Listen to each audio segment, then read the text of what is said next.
Us. It's about a shared bond between Terri Irwin, the widow of croc hunter Steve, and our own Angela Bishop, who, as you may know, lost her own husband Peter just over 8 years ago.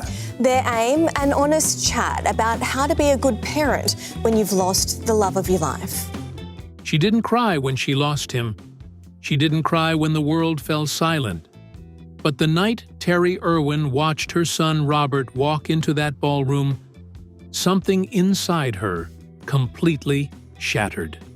Not from grief, not from loss, from something far more complicated than either of those.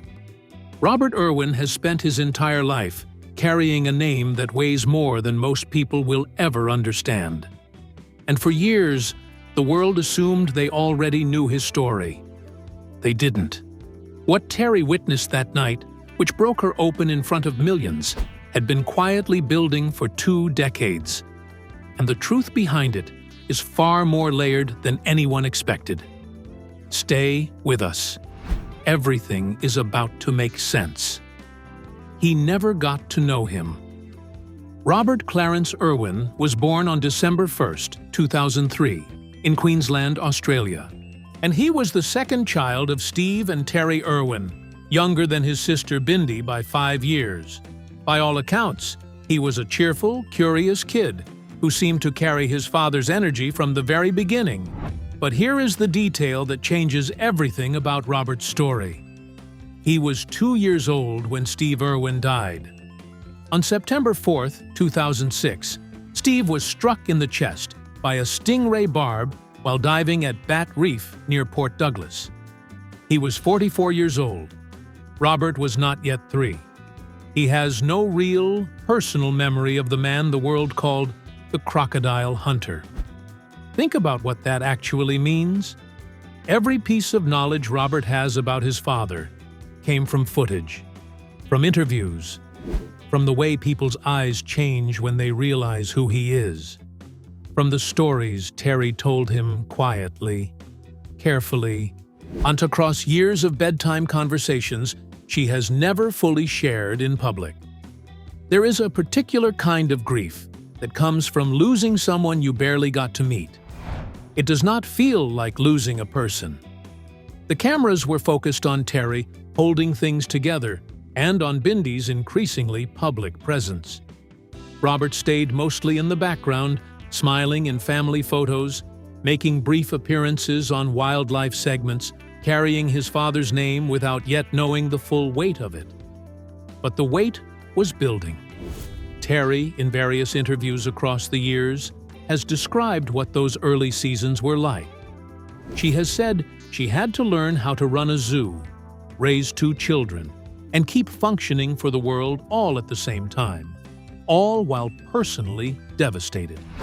She has described a kind of emotional triage, dealing only with what had to be dealt with right now, pushing everything else down until later. What she has been more careful about revealing is what was happening with Robert specifically. But in fragments here and there, across different conversations over nearly 2 decades, a picture forms. Even as a toddler, Robert did not just observe animals.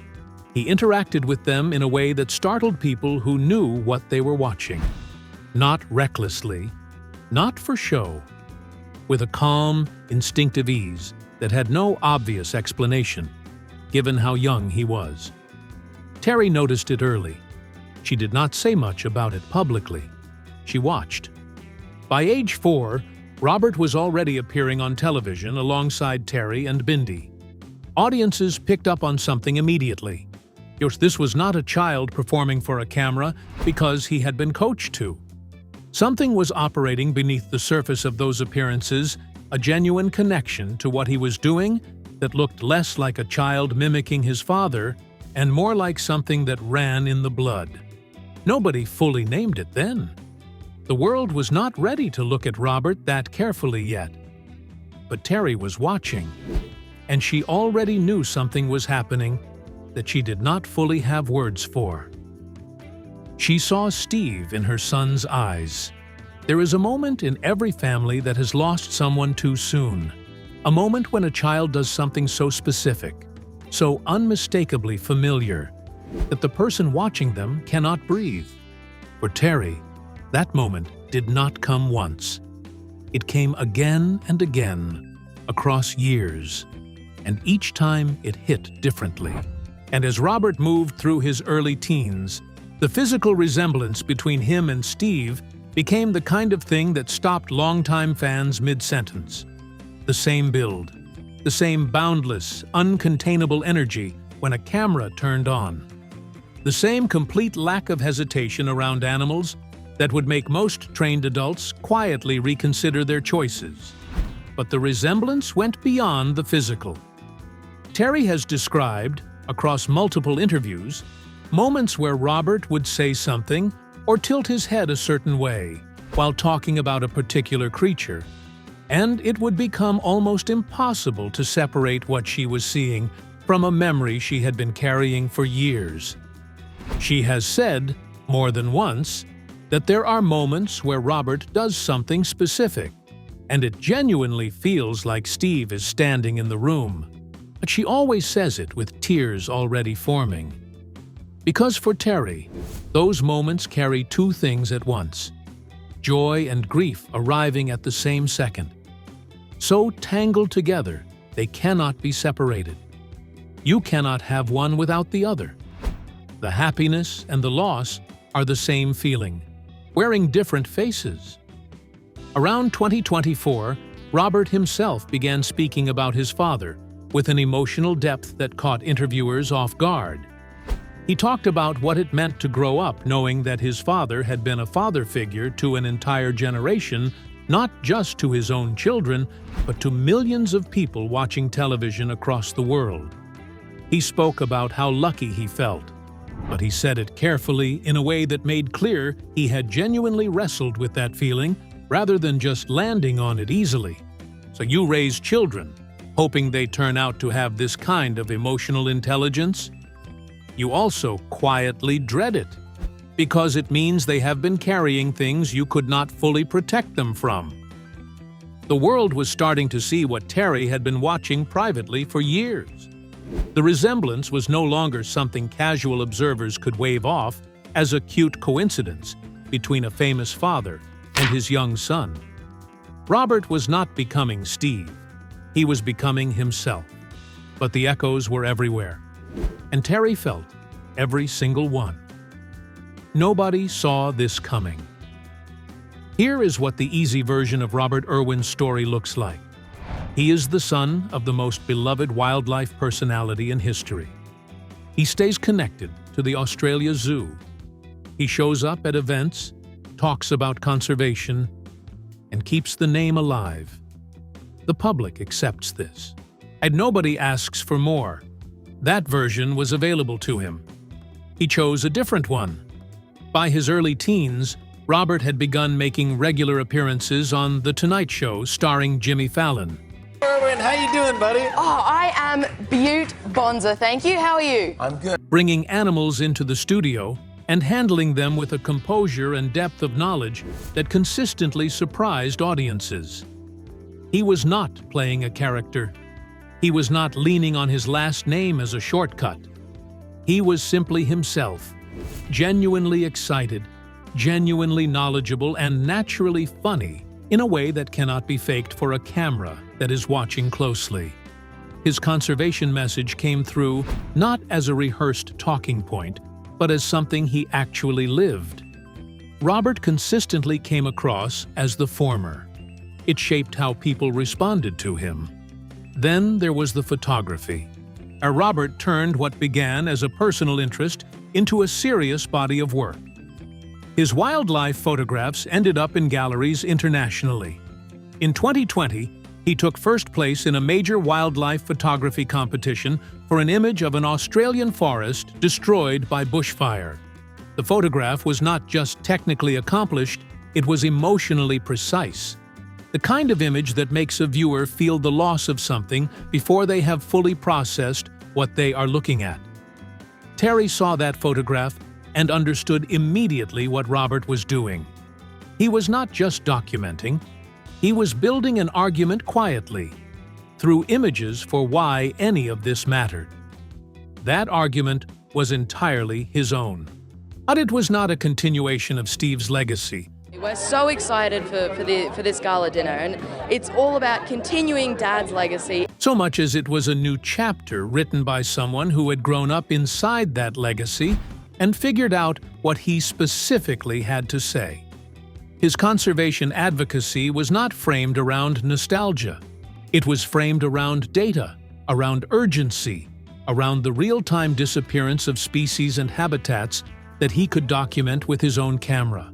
He was not asking people to love animals because his father had. He was showing them what was actively being lost and asking what they planned to do about it. That shift from honoring the past to demanding action in the present belonged entirely to Robert. And it is the thing, more than any television appearance or award, that showed he had built something genuinely his own.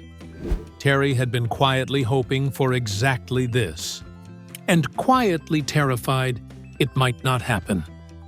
When it did, and when the world began to see it as clearly as she always had, the relief was the kind that undoes you slowly. The night she broke. On October 14, 2025, Dancing with the Stars aired what it called Dedication Night, an episode where each remaining contestant performed a routine for the person who had shaped their life most. Robert chose his mother. Before the performance began, the show aired a pre-dance video package. In it, Robert struggled visibly to get through what he wanted to say about Terry. He was not performing emotion for a camera.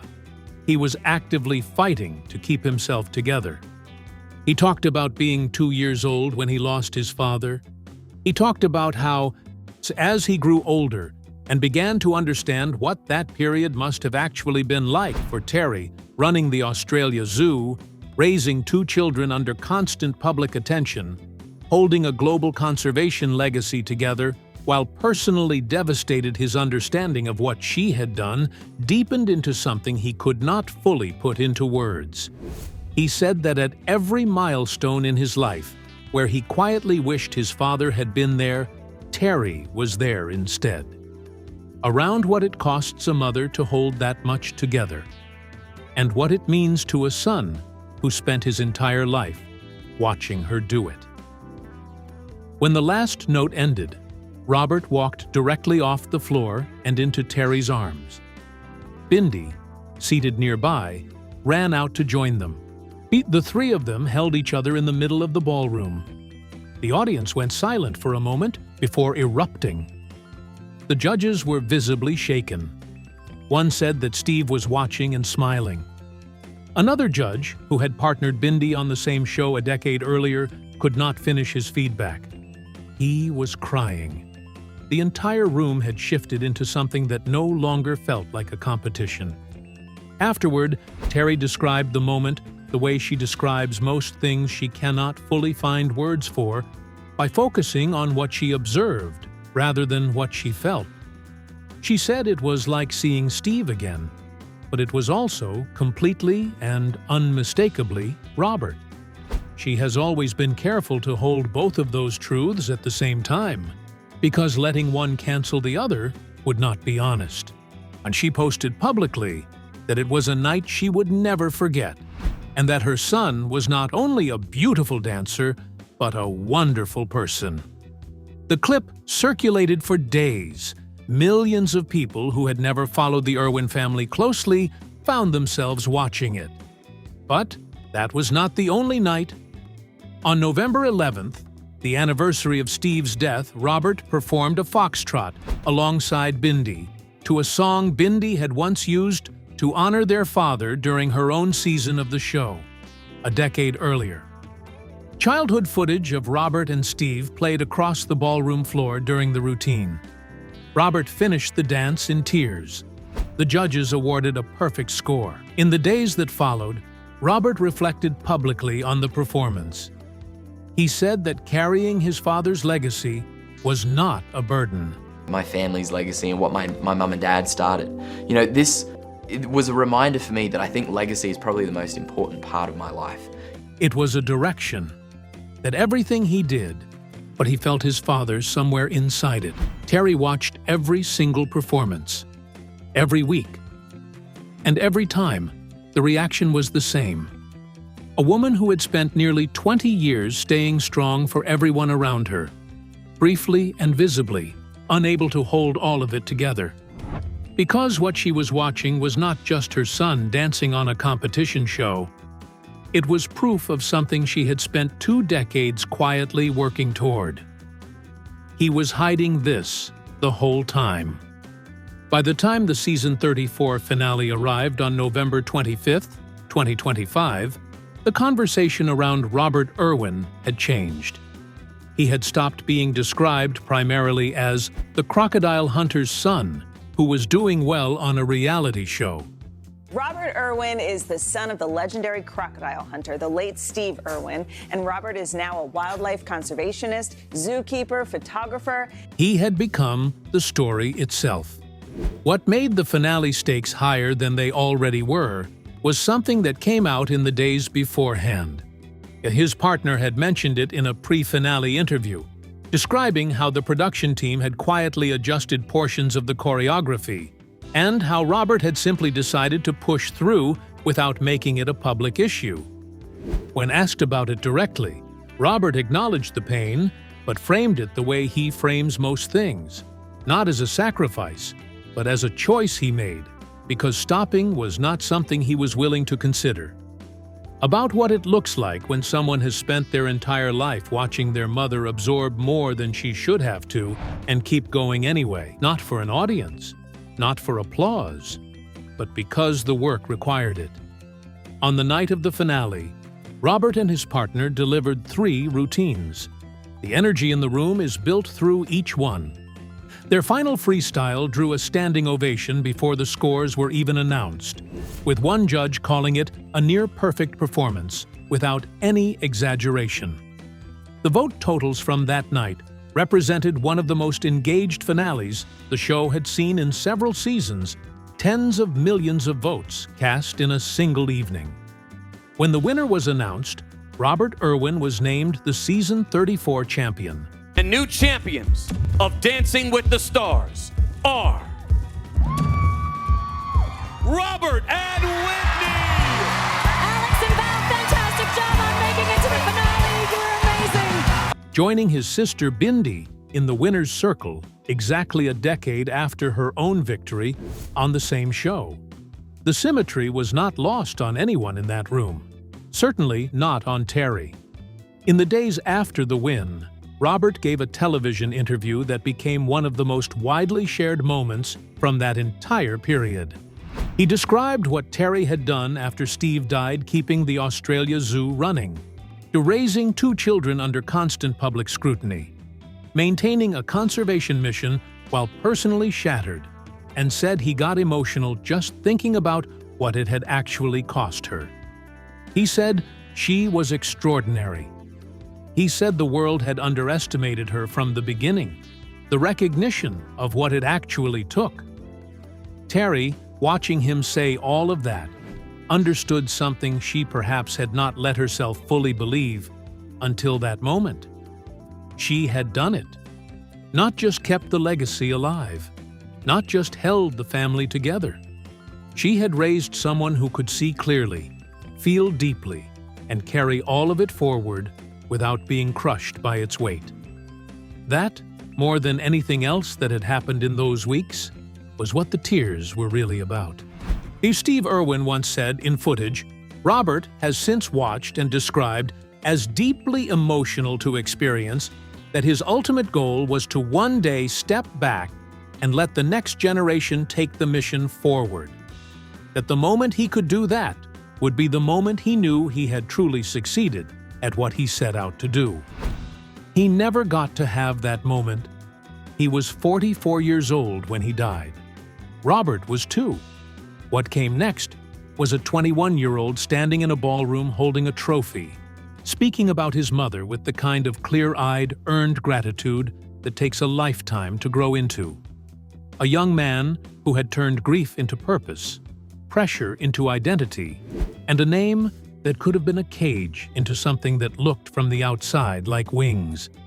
Terry had kept the whole thing together long enough for this to happen. And now that it had, and she could finally stop pretending it had not cost her anything. Terry Irwin never asked to become the symbol of quiet strength that the world turned her into. She just did what had to be done, for as long as it had to be done, with no guarantee that any of it would be enough. And then her son stood in front of millions and told the world exactly what she had given up to make it all possible. That is the part of this story that stays with you. If this story moved you even a little, hit that like button. It genuinely helps more people find stories like this one. And drop a comment below to tell us which moment in this story hit you hardest. We read every single one.